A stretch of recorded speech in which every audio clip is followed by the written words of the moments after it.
Hello, my amazing friends. Today, we embark on the incredible journey of a small shop that grew into a name you now see on phones, TVs, refrigerators, and even in space technology. This is the story of Samsung, a tale woven with trust, relentless patience, and the unwavering courage to grow step by step. As you listen, your English listening skills will sharpen thanks to our clear, simple, and engaging narrative. Part 1, The Seed and the 3 Stars. The year is 1938.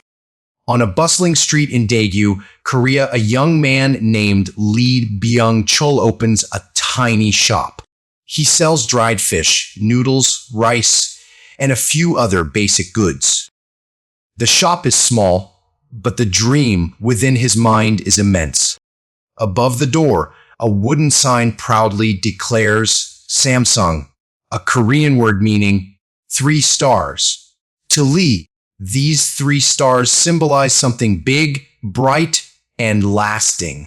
That is his ultimate goal. Lee understands a crucial principle: people return to places they trust. If the fish is fresh, the noodles clean, and delivery punctual, customers will always come back. So, he meticulously checks everything himself. If the fish smells off, he rejects it. If the rice is low quality, he refuses it. Every customer leaves happy, spreading the word, "Go to Samsung." Honesty becomes his true product. Then, war descends upon Korea. Streets grow dangerous, trains cease running, and prices fluctuate daily. Many businesses collapse, but Lee refuses to surrender. He adapts, selling whatever people need most: food one day, fabric or soap the next. He uncovers new routes to secure supplies, working day and night. This period teaches him a vital lesson: speed is more powerful than size. A small business can move fast, and moving fast can save your life in the world of commerce. After the war, Korea begins to rebuild. People desperately need sugar, clothes, and other basic necessities. Lee asks himself, why merely sell these things? Why not make them? He starts producing sugar, then ventures into textiles, manufacturing fabric and clothing. This is a monumental shift. Selling is one thing, making is far more challenging. But by producing goods, he gains control over quality, cost, and the ability to improve them. He learns about factories, workers, schedules, and meticulous planning. One evening, Lee hears a new sound in his neighborhood: a radio. A voice from a distant land fills the air, and families gather to listen. Not long after, someone brings home a television. Children laugh at the shows, grandparents watch the news. Life is rapidly changing. Lee envisions the future. People will need electronics just as much as they need rice and clothes. In 1969, Samsung begins making electronics. Their first products are simple black and white TVs, radios, and basic home appliances. Initially, there are mistakes. Some TVs have dim pictures, some parts break. But instead of concealing problems, the team diligently fixes them one by one. They learn to inspect every product, establishing a strict rule: better to halt the production line than to release a faulty item. Slowly, customers start to affirm that Samsung products work. By the end of the 1960s, Samsung is no longer just a shop. It is a company built on honest quality, process control, and patience before rapid growth. These values will guide Samsung for decades, and the small shop with 3 stars on its sign has taken its first step toward becoming a global name. Part 2, the factory mind, and the first big steps. The 1960s concluded with a profound transformation for Samsung. The humble trading shop had evolved into a company manufacturing its own products, sugar, textiles, and now electronics. Black and white TVs, radios, and basic home appliances began to emerge from Samsung's modest assembly rooms. Yet, this was merely the genesis. Manufacturing electronics was an entirely different realm compared to selling dried fish or making sugar. It demanded greater precision, technical expertise, and was fiercely competitive. The company was poised to enter a game where errors could prove fatal for a brand. Walking into Samsung's first electronics factory in the early 1970s, one would encounter a blend of oil, fresh paint, and warm metal. Rows of workbenches were meticulously arranged, each adorned with radios, TV components, and boxes of tiny screws. Young workers in crisp white coats and caps moved with a careful precision, akin to nurses in a hospital. Every part underwent manual inspection. Every wire was placed with exactitude. A single misstep could render the entire product dysfunctional. Li Bang-chul's directive was unequivocal. We will not be the fastest, but we will be the most careful. In those nascent days, perfection was elusive. Some TVs returned with blurry images. Some radios emitted strange sounds after a few weeks. Some refrigerators had doors that refused to close properly. Instead of concealing these issues, Samsung adopted a unique approach. They dissected the faulty products on a special table, surrounded by engineers and workers. What went wrong? They inquired, taking detailed notes. They redesigned parts, scrutinized suppliers. Every mistake became a valuable lesson, and these lessons gradually forged Samsung's factory mind, a relentless habit of continuous improvement. Constant checking and always asking, can this be better? By the mid-1970s, Samsung's TVs and appliances enjoyed strong sales within Korea. But Lee's vision extended further. He understood that the true test lay not just in domestic sales, but in export, sending products to other countries and winning over international customers. Thus, Samsung began seeking opportunities across Asia, the Middle East, and Europe. Exporting proved challenging. Different nations had varying regulations, diverse tastes, and distinct price expectations. For instance, some countries preferred larger TV screens, others desired radios with superior sound for music, and still others sought cheaper models with fewer features. Samsung had to learn to adapt to each market, developing a new skill, not merely making products, but crafting the right products for the right people. One of Samsung's early triumphs occurred when they secured deals to supply TVs to other Asian markets. These were not luxury televisions, but affordable, simple models that performed reliably and lasted long. Their prices were competitive. A customer abroad could acquire a Samsung TV for significantly less than a European or American brand, yet still receive good quality. This strategy proved effective, and Samsung began to cultivate a reputation for good quality at a fair price. Lee recognized that machines alone could not forge a global brand. He needed skilled people. Consequently, Samsung commenced hiring young engineers and dispatching them abroad for learning. Some journeyed to Japan to study advanced TV technology, others to the United States for semiconductors, and still others to Europe for factory automation. Upon their return, these individuals trained others, steadily expanding Samsung's knowledge base.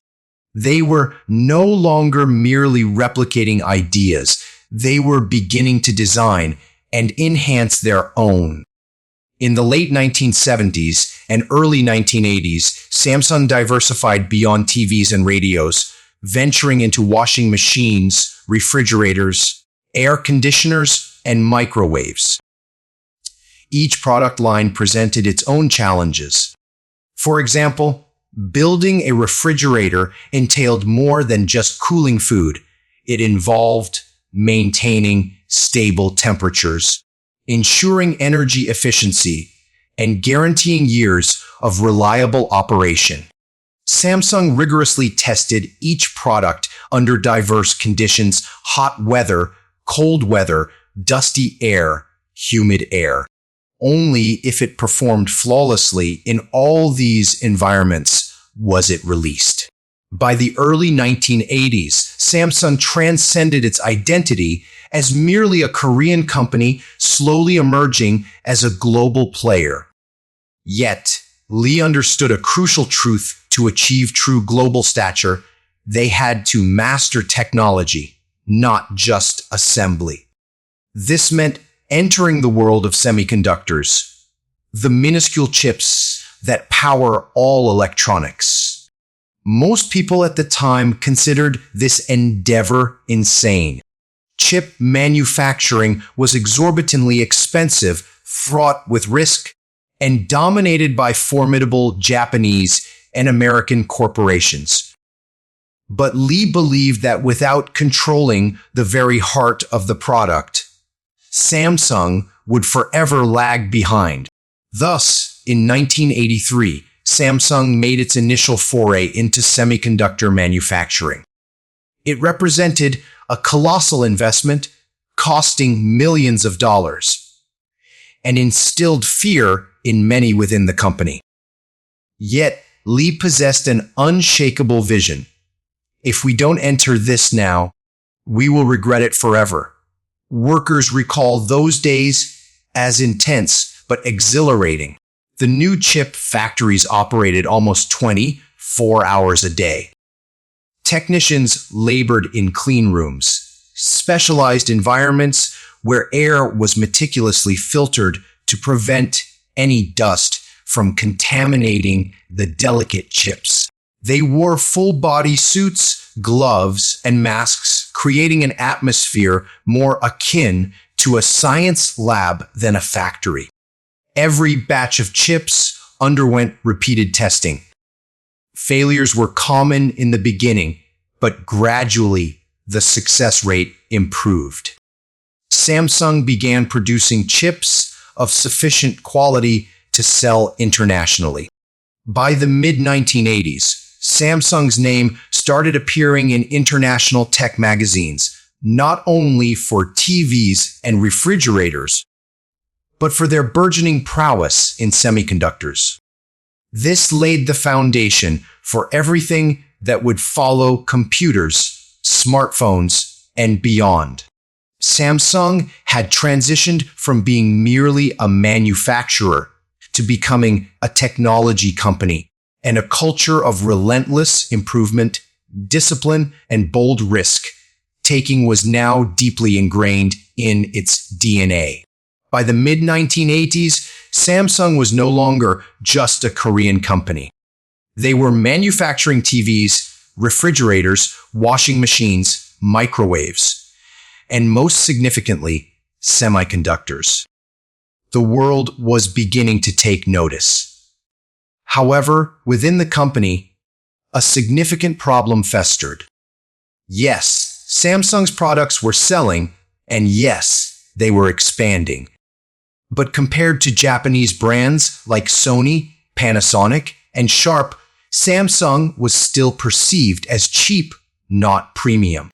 Many international customers felt that Samsung products worked, but were inferior to Japanese ones. This posed a grave danger.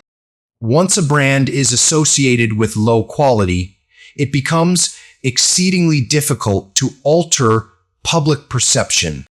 And to compete globally, a name must signify excellence, not merely affordability.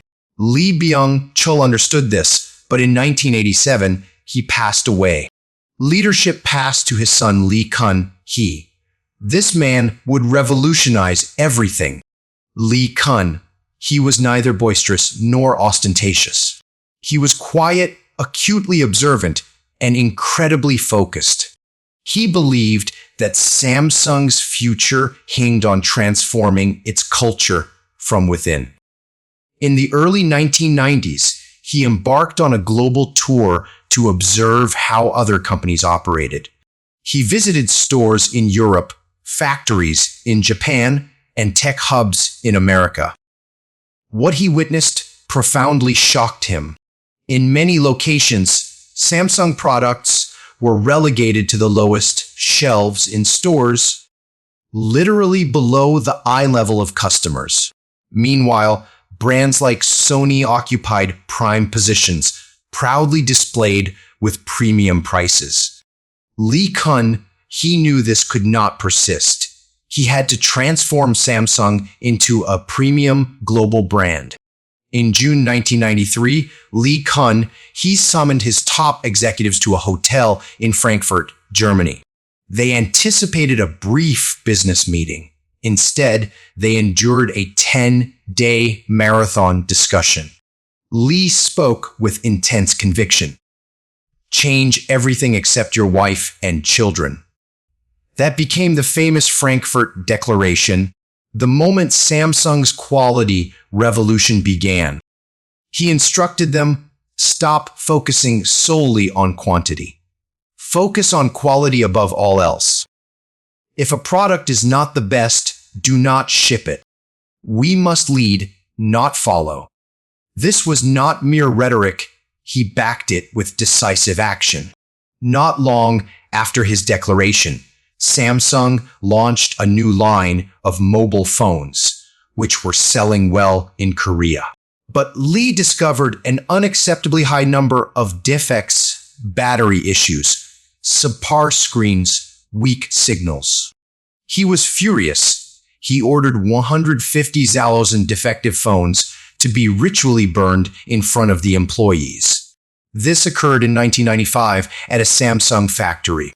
Workers watched as the phones were stacked, smashed with hammers, and set ablaze. Smoke billowed into the sky.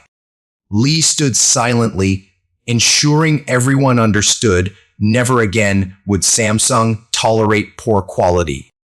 This act transcended mere phones. It was about fundamentally altering the mindset of the entire company. After Frankfurt, Samsung invested heavily in training.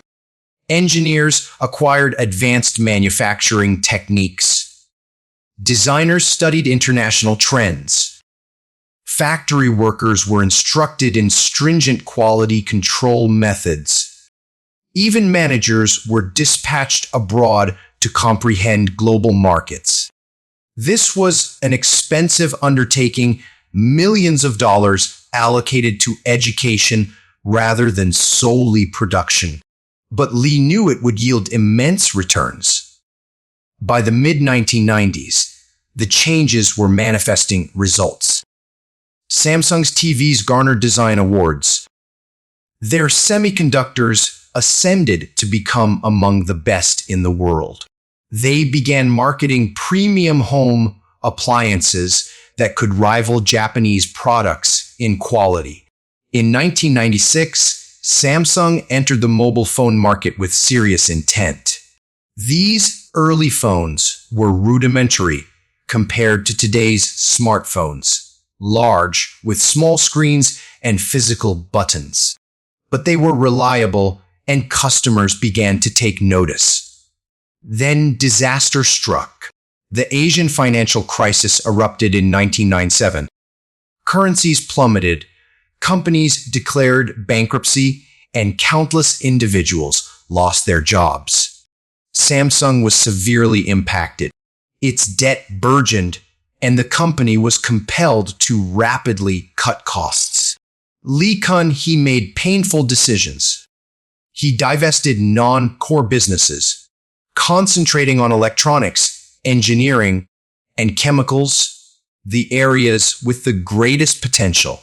Thousands of employees were laid off, but those who remained were trained even more rigorously. This crisis became another pivotal moment, forcing Samsung to become lean, efficient, and sharper than ever. By the end of the 1990s, Samsung had not only survived, but emerged stronger. They were no longer merely a cheap alternative brand. They were becoming a formidable competitor to the biggest names in electronics. Their semiconductors were world-class. Their TVs were winning international awards. And their mobile phones were beginning to capture attention outside Korea. Samsung entered the new century prepared for battle. Part 3. From Crisis to Global Rise. The Asian financial crisis had severely tested Samsung's foundations. Factories that once hummed day and night slowed, some projects were abandoned, and workers departed with heavy hearts. But Lee Kun, he viewed the crisis differently. For him, it was not merely a wound, it was a profound wake-up call. If Samsung aspired to be unassailable, it had to become stronger than ever. And this mandated one thing: focus. Samsung had diversified into numerous industries: construction, insurance, retail, and more. Lee made a bold pronouncement. We cannot be the best at everything. We must be the best at something. He selected 3 core areas to dominate electronics as phones, TVs, appliances, engineering, infrastructure, heavy industries, and chemicals, materials for technology and manufacturing. Everything else was sold, shut down, or merged. It was a painful process, as some parts of the company had existed for decades. But this laser focus was precisely why Samsung would later stand shoulder to shoulder with the world's largest brands. While customers recognized Samsung primarily for TVs and home appliances, something far more impactful was quietly unfolding. Samsung was becoming a behemoth in semiconductors, the tiny chips nestled inside computers, cameras, and eventually smartphones. Memory chips like DRAM and NAND flash were the veritable gold of the tech world. Every device required them. And here lay the genius. Samsung wasn't just manufacturing chips for its own use. It was selling them to everyone, even competitors. If you purchased a Dell laptop or a Canon camera, chances were high that Samsung had manufactured the memory within it. This strategy furnished Samsung with billions of dollars in revenue, control over one of the most expensive and crucial components of electronics, and a seat at the table with the world's largest tech companies. By the early 2000s, Samsung had ascended to become the #1 memory chip maker on Earth. While the brain of electronics resided in chips, the face was in the screen, and Samsung aimed to conquer that domain too. In the 1990s, most TVs and monitors were bulky boxes with glass screens. But a nascent technology, LCDs, liquid crystal displayed, was emerging, thin, light, and clear. The challenge was its exorbitant cost. Many companies hesitated to invest heavily. Samsung did not. They constructed colossal LCD factories, betting that one day every screen in the world would be flat. By 2005, Samsung was a global leader in LCD panels, supplying not only their own products, but also screens to other companies. Even rivals sometimes incorporated Samsung components without explicitly displaying the name. While Samsung was achieving victories in chips and screens, one battlefield remained uncertain: mobile phones. Nokia and Motorola reigned supreme, boasting style, reliability, and global reach. Samsung was perceived as merely fine. Their phones functioned, but lacked excitement. That began to shift in the early 2000s. Samsung started crafting phones that appeared sleeker, felt better in hand, and introduced novel features. The Samsung SGH T100 in 2002 was a game changer. It was among the first phones to feature a color screen, bright, vibrant, and a stark contrast to the dull green displays people were accustomed to. Suddenly, Samsung was no longer merely following, they were infusing style into their technology. But Lee Kun, he recognized a crucial truth: in the global market, brand image holds as much power as technology. Samsung launched a new brand identity: clean logos, sleek advertising, and sponsorships of major events like the Olympics. The message was unequivocal: Samsung was no longer the affordable option. It was a premium technology brand. The mid-2000s ushered in a storm in the mobile world. Companies began experimenting with touchscreens, internet access on phones, and app-like functionalities. Samsung tested early smartphones equipped with keypads and small touch areas. They were imperfect, but they provided Samsung with invaluable lessons in managing larger batteries, mobile, internet, and touch interface design. Then, in 2007, Apple unleashed a bombshell: the iPhone. The entire phone industry reeled. Some brands scoffed. Some attempted clumsy imitations. Many simply vanished. Samsung did not laugh, they prepared. In 2009, Samsung released its first Galaxy phone, powered by Google's Android system. It marked their initial genuine stride into modern smartphones. The monumental leap arrived in 2010 with the Galaxy S. It boasted a large, bright OLED display, a feature Apple had yet to incorporate, a slim, stylish body, a powerful processor, and a burgeoning array of apps. The Galaxy S didn't merely compete with the iPhone, it offered something distinct: choice. Different sizes, different prices, yet consistently premium quality. And this was Samsung's secret. While Apple concentrated on one or two models, Samsung provided customers with options. Why 2010 mattered? By 2010, Samsung rested upon three colossal pillars: chips, the invisible gold powering devices worldwide; displays, the face of modern electronics supplied globally; and mobile, the device in everyone's pocket, now bearing Samsung's name. The company had transitioned from follower to trendsetter, from cheap to premium, from surviving a crisis to leading an industry.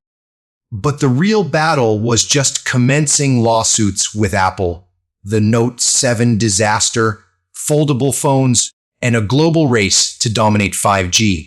By 2010, Samsung had ascended to a position many had deemed impossible years prior. They were no longer just a TV brand, nor merely a chip maker. They were a comprehensive technology powerhouse. They supplied chips for millions of devices, crafted the brightest displays in the industry, and had become a serious contender in the mobile phone market. But success is never the culmination of a journey. It is the genesis of greater challenges. When the Samsung Galaxy S launched in 2010, it conveyed an unambiguous message. Samsung was no longer intimidated by Apple's iPhone. The phone was thin, its AMOLED screen bright and colorful, making videos and pictures truly pop. It was fast, smooth, and most importantly, customizable. Apple's iPhone was elegant, but offered limited personalization. The Galaxy S provided users with choices, wallpapers, widgets, different screen sizes. This marked the inception of the Galaxy series, a brand within a brand. Annually thereafter, Samsung unveiled new Galaxy models, which were not just minor updates, but significant advancements. Larger screens before big screens became fashionable, superior cameras before people demanded them, water resistance before many competitors.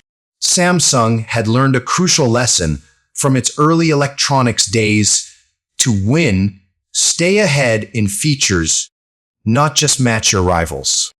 With great competition, inevitably comes great conflict. In 2011, Apple sued Samsung for allegedly infringing on the iPhone's design. The protracted battle spanned years across multiple countries, costing both sides hundreds of millions of dollars in legal fees. Courtrooms were filled with lawyers presenting phones as evidence, and media outlets transformed it into a global tech soap opera. Samsung did not capitulate. They countersued Apple for infringing on their technology patents. While lawyers fiercely debated, Samsung engineers continued to innovate on the next Galaxy. The legal war may have been a distraction, but in the public's perception, it signified one thing: Samsung was now in Apple's league. By 2012, Samsung was not merely surviving the smartphone race, they were leading it. The Galaxy S became a global phenomenon, its slogan, "Designed for humans," ubiquitous. It sold over 70 million units. For countless individuals, this was their first smartphone. Powerful, yet approachable, stylish, yet practical. And unlike Apple, Samsung offered a vast spectrum of phones, from affordable models to premium flagships, allowing them to reach billions of people, not just the high-end market. In 2011, Samsung undertook something people considered audacious. They released the Galaxy Note. It was enormous for its time, boasting a 5.3-inch screen when most phones hovered around 3.5 inches. It came equipped with a stylus, the S Pen, a feature many deemed outdated. Critics scoffed, labeling it too big to be a phone, but customers adored it. It was the first true phablet, a phone-tablet hybrid. Artists, business professionals, and tech enthusiasts embraced the larger screen. The Note line rapidly became one of Samsung's most monumental successes. While the public marveled at Samsung's flashy phones and TVs, most remained unaware of another secret. Samsung was supplying critical components to other companies. They sold OLED displays to rival phone brands, processors to corporations like Apple, and memory chips to almost every tech giant. This meant that even if someone purchased a competitor's device, Samsung might still profit from it. It was akin to being the chef for the entire industry, not just operating your own restaurant. By 2015, Samsung's designs had matured. The Galaxy S6 introduced a premium glass and metal construction. The Galaxy S7 perfected water resistance and camera performance. Reviewers hailed the S7 as the best smartphone in the world at the time, leading to colossal sales. Samsung was at the pinnacle of the world. Then came 2016, and one of the gravest crises in Samsung's history. The Galaxy Note 7 was intended to be their magnum opus, powerful, stylish, with cutting-edge features. But shortly after its launch, reports began to surface some devices were catching fire due to battery defects. Flights banned the phone. News channels broadcast footage of charred devices. Memes and jokes proliferated online. Samsung attempted to recall and replace the phones with safe versions. But even some replacements ignited. Ultimately, Samsung had no recourse but to entirely discontinue the Note 7. It cost them over $5 billion in losses. Worse, their reputation hung in the balance. Samsung reacted swiftly. They issued a public apology, implemented a new 8-point battery safety check, and became more transparent about quality testing. They pledged to regain trust, not through words, but through decisive action. The subsequent Note model, the Galaxy Note 8 in 2017, was a resounding success. It demonstrated Samsung's capacity to recover from disaster, emerging stronger than before. Between 2017 and 2018, Samsung's flagship phones, the Galaxy S8, S9, and Note 9, showcased infinity displays with virtually no bezels, edge-to-edge curved glass, and enhanced cameras with impressive low light capabilities. Samsung was no longer merely competing with Apple. In some areas, they were leading the industry. The Note 7 disaster could have spelled the end of Samsung's dominance. Many companies never recover from such a public failure. But Samsung's response, rapid recalls, safety reforms, and superior designs, transformed a weakness into proof of strength. Customers witnessed a company willing to acknowledge mistakes and rectify them. And that is why, by 2018, Samsung still held the crown as the world's largest smartphone maker. Part 4. The future unfolds 2019 to today. By the close of 2018, Samsung stood tall. They had overcome disasters, challenged giants, and proven their ability to rebound from any setback. They were the world's largest smartphone manufacturer, a leader in TVs, chips, and displays. But the tech world is relentless. Even a momentary pause invites another to seize your place. Samsung understood this. They had to think beyond the present. 2019 was not just another year. It marked the dawn of a new technological race. 5G networks promised unprecedented internet speeds. AI, artificial intelligence, was integrating into daily life. And Samsung dared to launch something no one else had: foldable smartphones. For years, engineers in Samsung's clandestine labs had toiled on bendable displays. They envisioned a phone that could fold like a book, offering a compact device in your pocket, yet a tablet-sized screen when unfurled.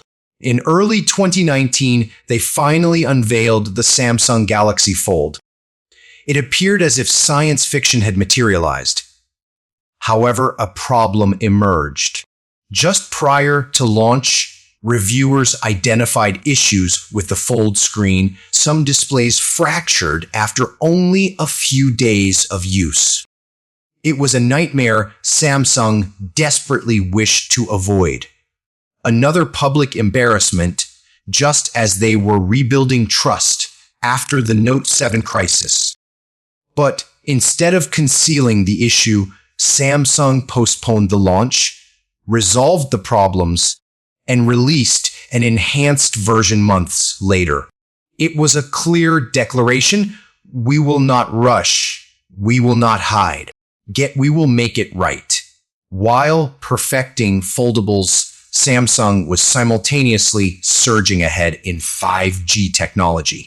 They launched some of the world's first 5G smartphones and played a pivotal role in constructing 5G network equipment in multiple countries. This endeavor transcended merely faster YouTube videos. It was about powering self-driving cars, remote surgeries, and smart cities. By controlling both the devices and the infrastructure, Samsung cemented its role in the future of global communication. Samsung did not solely concentrate on phones. They continued to dominate other tech sectors, TVs pushing 8K resolution, QLED technology, and ultra-thin designs, chips supplying memory and processors to the world's largest brands. Appliances including smart fridges, AI, powered washing machines, and connected home devices. They were not just a phone company, they were an ecosystem, a network of products that seamlessly collaborated from your kitchen to your office to your car. In 2020, COVID-19 shook the world. Supply chains fractured, factories closed, and many companies crumbled. Samsung confronted immense challenges safeguarding workers, securing parts for devices, and adapting to the sudden surge in demand for home electronics. People now required superior phones for video calls, larger TVs for home entertainment, and laptops and tablets for remote work and education. Samsung swiftly reoriented production priorities to meet these exigencies, demonstrating once again that speed and flexibility prevail in a crisis. After rectifying early foldable issues, Samsung committed fully. They released the Galaxy Z Flip and Galaxy Z Fold 2, sleeker, stronger, and more reliable. The Z Flip elegantly folded open like a classic flip phone, but featured a modern touchscreen. The Z Fold unfolded like a book into a mini tablet. Critics lauded Samsung for transforming a perilous concept into a new category of devices. Suddenly, other brands aspired to create foldables too, but Samsung had already seized the lead. Behind the scenes, Samsung's semiconductor business burgeoned like never before.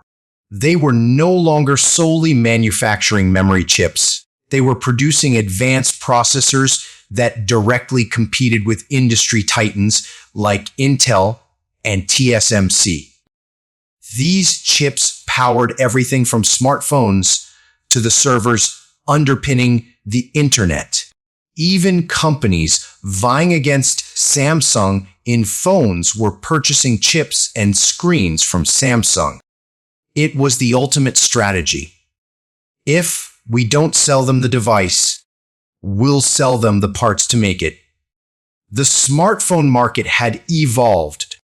Chinese brands like Huawei, Xiaomi, and Oppo were rapidly ascending. Apple remained a formidable rival.